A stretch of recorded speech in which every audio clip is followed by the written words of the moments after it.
This module is where we start using the Unix shell for the first time. The very first thing we're going to have to deal with is the process of logging in. This is because virtually every Unix system in the world requires Unix users to log in before a program can be run. The process of logging in is the process of identifying yourself to the Unix computer by providing a username and often a password. So when you sit down at a Unix terminal or X-terminal or workstation, you will usually be presented with a login prompt. At this point, you're supposed to type in your username, and then you'll probably be presented with a password, although not always. If you type in the successful password, at that point, one of two things will happen.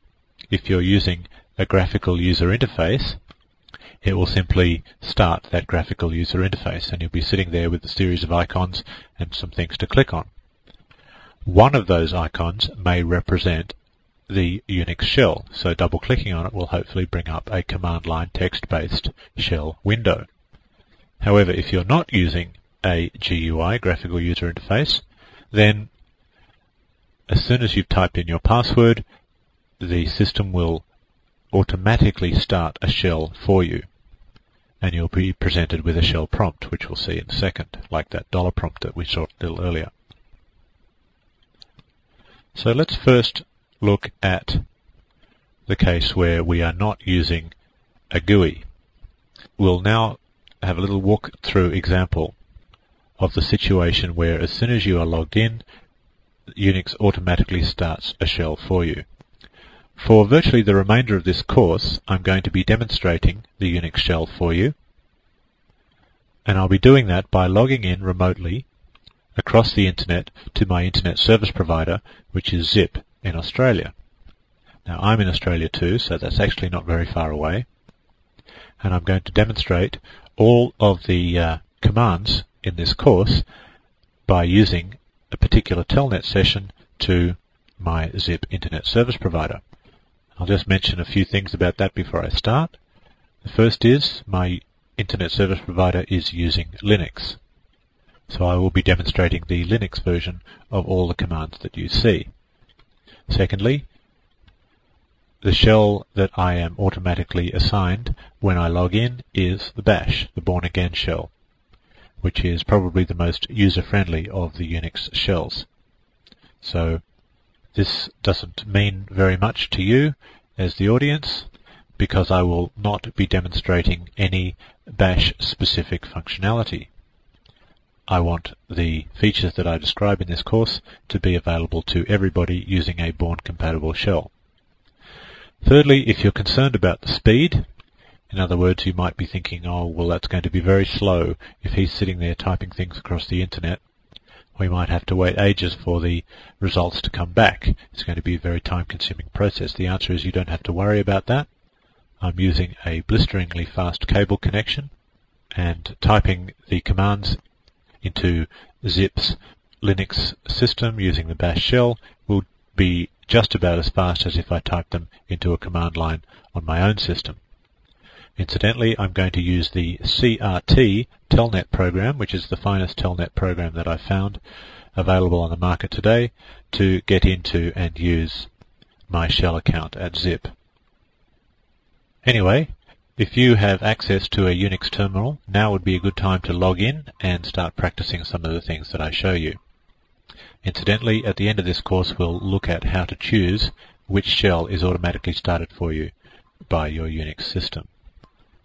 Okay, I'm now going to start up my telnet session and log in to Zip.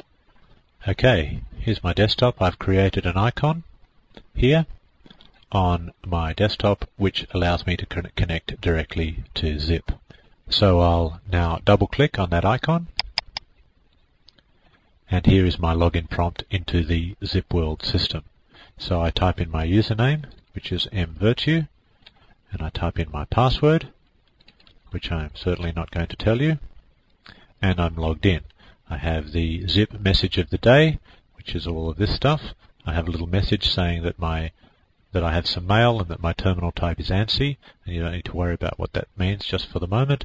And this all across the bottom here is my prompt. It's quite a long prompt. It's telling me who I'm logged in as and what machine I'm logged into.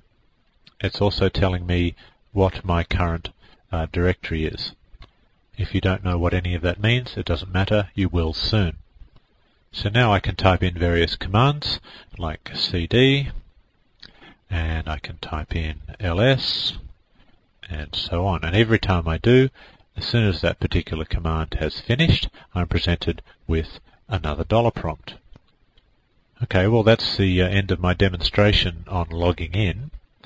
I'll now show you how it looks if you go the other way. If you have a graphical user interface system, I'll show you how to start a shell if you've logged in and found yourself presented with all your icons. Okay, here I am on my desktop, and I've just changed this slightly. This is a new icon that I didn't have there just a moment ago. I'm going to ask you to pretend that you're not looking at a Windows system. I'm going to ask you to pretend that you're looking at a Unix system. I'm going to ask you to pretend this because I don't have a Unix system in order to demonstrate this on.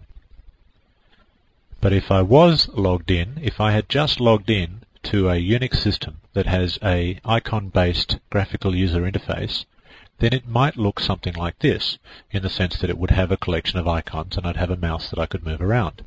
And what I would probably find somewhere on that desktop of that Unix graphical user interface is an icon that has something to do with a shell, perhaps a corn shell or a Bourne shell or a C shell or something like that. So what I'm going to do is I'm going to click on this and it will actually start a Unix shell. That is because I have actually got on my system a Windows-based Unix shell. Now that might be entirely confusing to you, but it is possible to get a corn shell that will run on a Windows system. And this is what I have. And I'm now going to start it for you. So this is what you'll do. You typically just start that up and you'd get a little dollar prompt up there saying, okay, I'm ready to go. And you can do an ls and you can do a cd and so on. And then if you want to, you can create another one. And then you can do another ls and another cd and so on. And you could keep creating those shells, one for each session of things that you wanted to do. So if you do have the benefit of a graphical user interface system, it's quite advantageous to you because it allows you to create several simultaneously running shells, whereas if you're using a standard text-based dumb terminal, you can probably only pull up one shell at a time.